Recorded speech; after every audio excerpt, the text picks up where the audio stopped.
Hey folks, welcome to week 7. This is one of my favorite weeks. I realize I'm a nerd, and so I think this is cool, but I think creating a mood for your reader is magical. And we're talking about creating a mood for a reader regarding place this week. I realize that not all of you will be writing your personal essays in relationship to a significant place, but if you are, this is your week. And regardless, you will be setting your personal essay somewhere, and so that place will be significant, even if it's, backdrop. So in this particular week, we're talking about how each of these places holds great emotional, psychological, personal, and cultural significance. So please read all 3 essays. Let me tell you what they're about. James Baldwin writes about Harlem in the 1960s. It was a brutal time, and he describes it with vivid, artful detail. He's one of the finest writers in the English language, and I think you'll see why when you read it. Notice his tone, his mood, his figurative language, and try to take apart how he casts the magic of the mood for the reader. E.B. White, in contrast, writes an essay called Once More to the Lake. And you'll notice that his voice is rather jubilant at first, particularly where he's talking about with joy as he takes his son to the lake that E.B. White used to visit when he was a boy. All the nostalgia, the memories, all the excitement, and there's a twist at the end. So please read it, and you'll notice as themes emerge. In contrast, yet again, is Joan Didion's Marrying Absurd, which is set in Las Vegas and speaks about Las Vegas weddings. Her tone, her voice, her style are quite different, and she's known for her literary journalism and her social commentary and a little bit of her snark. So you'll notice a different tone altogether here. So please read all 3 of these. You can think about them in relationship to each other or take them apart individually, but have fun with them regardless. So let's look at what we're doing this week. And this is Joan Didion again. A place belongs forever to whoever claims it the hardest, remembers it most obsessively, wrenches it from itself, shapes it, renders it, loves it so radically that he remakes it in his own image. Well, that's kind of what you're shooting for. So let's take a look at what we're doing this week. Here are links to the essays. And here is a link to a PowerPoint that we're going to go over about dominant impressions as they appear in Once More to the Lake. You're going to apply the wisdom from this PowerPoint to the other readings as well, but it won't make sense to you unless you read Once More to the Lake. You're going to experiment with setting mood in your own writing regarding place. It's going to be an experiment. Ideally, draw from your own writing that you're going to be using for your personal essay. That is due for peer review next week. The final draft will be due the following week, but we're going to peer review next week. And also, you're going to apply the wisdom from this PowerPoint to Baldwin and White and Didion, I should have added there. So let's move forward. Here are some lecture notes I'd really like you to read so that you know what you're talking about regarding the different craft elements we're working with this week, including figurative language like similes and metaphors, syntax, scene, and so on, and the mood stuff. And there, I riff a little bit about Didion in here, so be sure you read this so that you're not repeating things that I've offered when you participate in your reflection. Down here is this really great remake of a trailer for Mary Poppins, changing the mood entirely.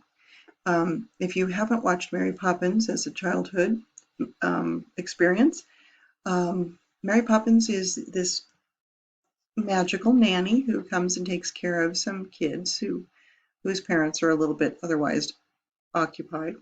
And she is, well, she's rather stern actually, but the whole movie is very cheerful and fun and playful. And of course, it's a Disney musical. Yeah, watch this trailer. The mood is considerably different. Ha ha ha. Enjoy yourself. Okay, moving on. Um, come on.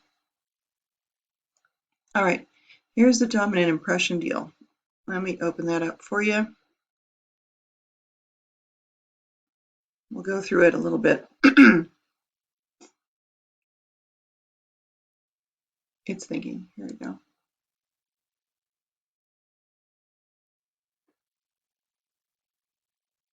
Apologize. I should have had this open. All right.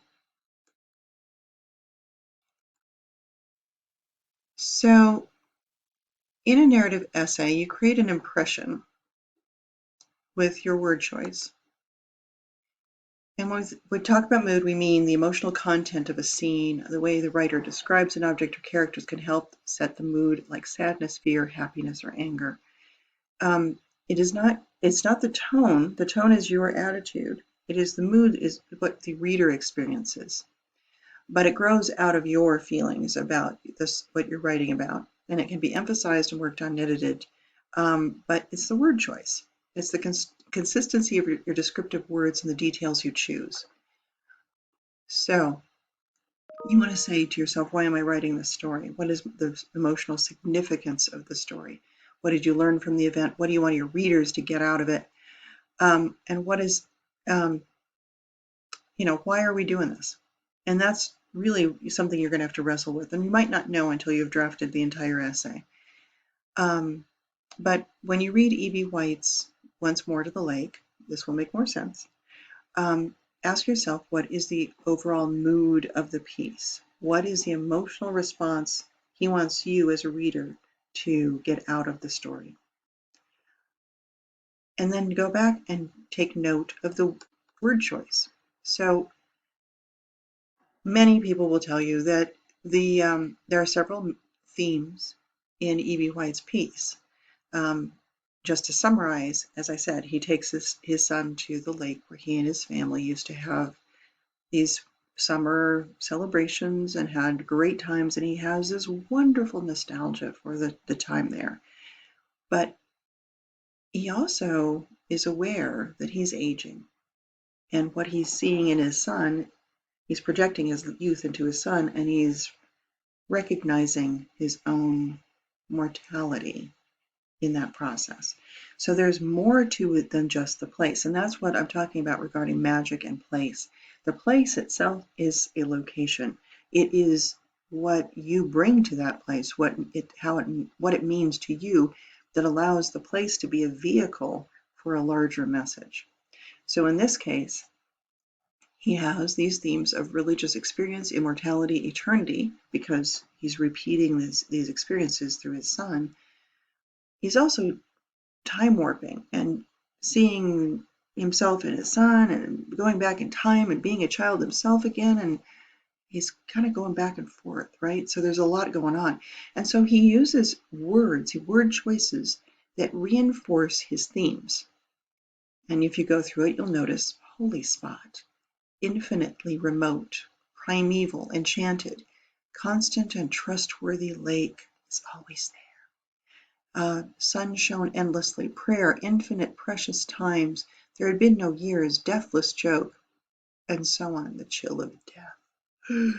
Okay. Theme of time warp, doubling illusion, grooves leading back, dual existence, years were a mirage, you could leave and come back, there had been no passage of time, doubling, which was I, and so on. But you can also go back and look for figurative language in that piece, and I hope you do, because he uses a great number of images that create kind of a magical and sensory feel for the place, but also reinforce these themes.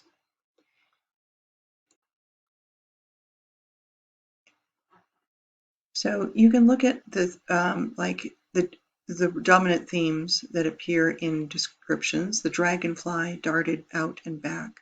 A school of minnows swam by, each minnow with a small individual shadow, doubling the attendance. Again, reinforcing that theme of doubling and repeating. Waitresses were the same country girls. Were they? Really? Outboard boat. You could have it eating out of your hand, and if you got really close to it spiritually. You could shut off the motor and coast in, but you could reverse it also by cutting the switch exactly on the final dying revolution. Begin reversing. This kept it running beyond its time. Again, reinforcing those themes of repetition, spirituality, time warping, and nostalgia. So keep looking at those images, and then you'll notice if you did a word cloud, what kinds of words would appear the most. And this is what comes up if you plug in the essay into a word cloud program. This is what you see. And you'll see that father shows up a lot, which is significant. Kind of fun. If you choose to, you can think of the theme of your essay. What are you writing about? And put them at the top of the page. And put in synonyms, repeated words, and images that you might use in your essay. This is an exercise you can do for yourself as you see fit, but you're going to see how it's done with other writing. Alrighty. In your journal, you're going to describe a setting in your upcoming essay. Using vivid imagery, convey the significance of the place. Be as honest as you can in your tone, which is your attitude toward your topic. That's how you're going to generate the mood for others. It's your tone. So that the readers experience your mood, the emotional character of the place. You can do this in 1 or 2 paragraphs. Then, just like with Scary Mary, which is the retelling of Mary Poppins, but in a scary way, you don't have to go scary. Rewrite the passage, but this time change your tone, your attitude toward your place to affect the mood, to make the reader feel something different about the place. It's an exercise just to see, if you can stretch those creative muscles and reflect. What choices did you make in diction, which is the word choice, syntax, which is word order, or imagery that changed the mood of your passage?